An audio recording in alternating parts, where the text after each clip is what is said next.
Los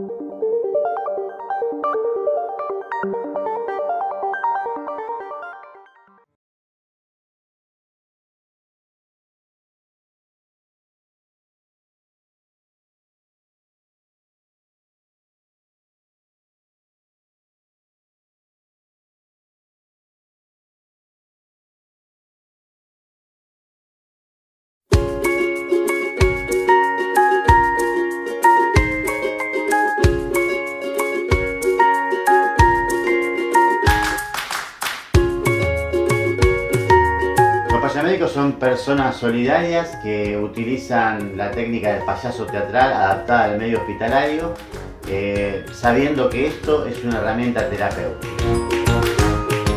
Nosotros nos formamos a través de un taller de paya teatralidad, donde jugamos, nos entrenamos, aplicamos distintas dinámicas en la formación del payaso teatral que tiene la concepción y toda la ética y las características del payamédico.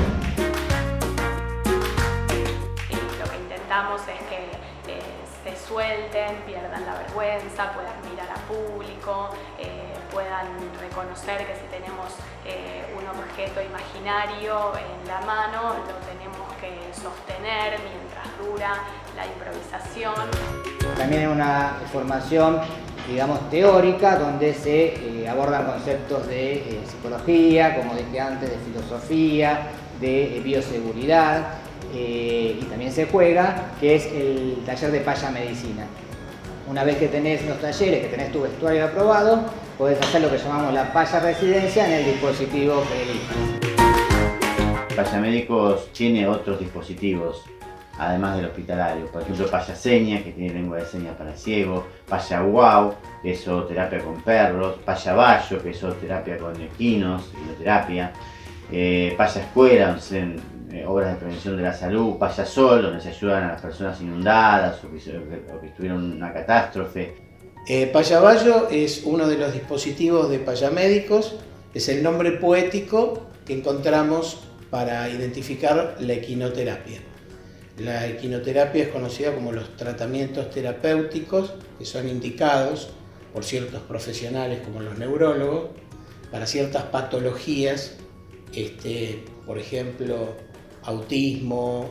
Esos pacientes reciben diferentes terapias. También payamédicos ayuda a la relación médico-paciente, porque después que un produciente se puso a jugar con el médico, con el enfermero, ya también lo empieza a ver de otra manera y acepta más las pautas terapéuticas. Nosotros hacemos intervenciones que son individualizadas y hay un objetivo global que es sustentar un estado de ánimo optimista, sabiendo que eso tiene relación con la liberación de endorfinas. Dentro de ese dispositivo nos constituimos en facilitadores para el terapeuta para lograr trabajar ciertos objetivos que él tiene para con su paciente, al cual nosotros llamamos produciente. Los payamédicos nos referimos de esa manera, decimos produciente porque todo enfermo tiene una parte productiva y nosotros trabajamos sobre esa parte productiva.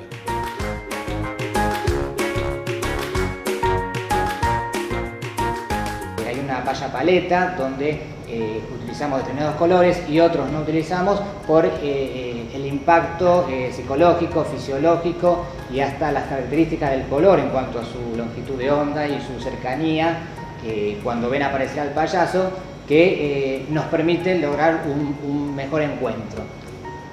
Una cosa que lo protege al payamédico como persona es el payaso, ¿sí? El vestuario del payaso es como la ropa ignífuga del bombero, porque te protege. Vos te pones el vestuario, la nariz, la peluca y ya devenís otro.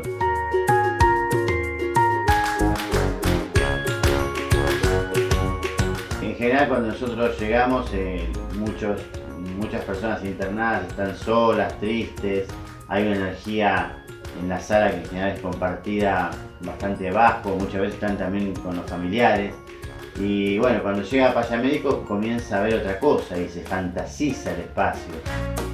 El resultado siempre es un encuentro donde uno ve una distensión, donde ve risas a veces, no es que buscamos la risa, y bueno, obviamente que recibe agradecimientos de una forma u otra.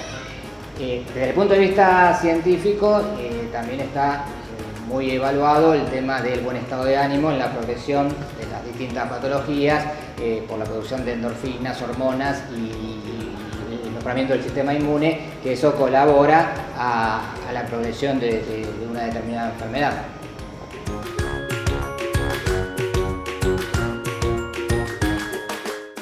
Todos podemos serlo, no hay que tener ninguna habilidad especial ni ninguna actitud preexistente, y que todo se puede lograr si uno lo desea.